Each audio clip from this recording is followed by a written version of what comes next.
Bonjour à toutes et à tous.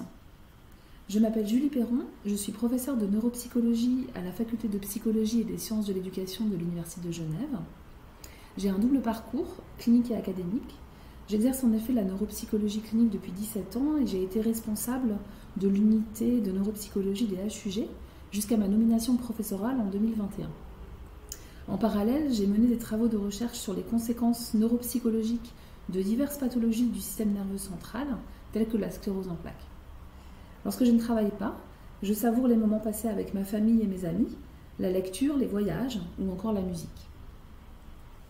Donc je dirige le laboratoire de neuropsychologie clinique et expérimentale et notre proposition de projet s'inscrit dans une ligne de recherche dédiée à l'étude de l'impact de la personnalité sur le handicap dans la sclérose en plaques. J'ai le plaisir de laisser la parole à Madame Isabelle Jacot de Alcantara, qui réalise son travail de doctorat sur cette thématique et va vous présenter notre proposition de projet. Le modèle de personnalité le plus reconnu postule qu'il est possible de décrire les différences interindividuelles en termes de personnalité en se basant sur 5 grandes dimensions.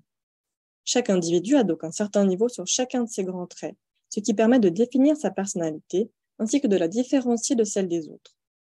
De façon intéressante, certains de ces traits, comme par exemple le névrosisme ou encore l'extraversion, ont été associés à diverses problématiques importantes dans la sclérose en plaques, telles que les troubles de l'humeur, la fatigue ou encore les troubles cognitifs. Dans le contexte de nos recherches, nous avons également montré que certains traits sont associés au niveau de handicap.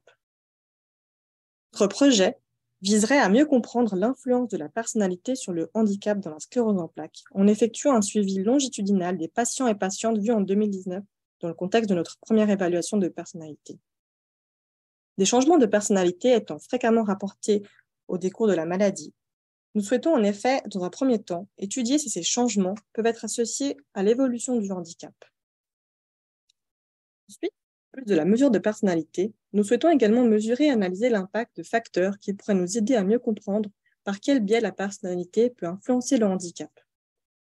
Nous faisons donc l'hypothèse que les aspects de réserve, qui représentent une protection face aux manifestations neurologiques, les stratégies de coping, qui elles représentent la capacité à faire face à une situation difficile, ainsi que les troubles cognitifs, pourraient influencer les liens entre personnalité et handicap dans la sclérose en plaques.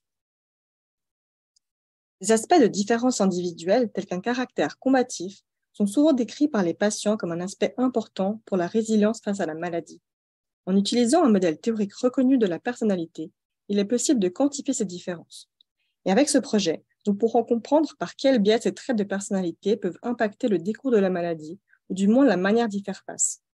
De cette manière, il pourrait être possible de repérer les patients potentiellement plus vulnérables et de leur proposer des prises en charge adaptées et individualisées, axées par exemple sur les stratégies de coping ou de réserve.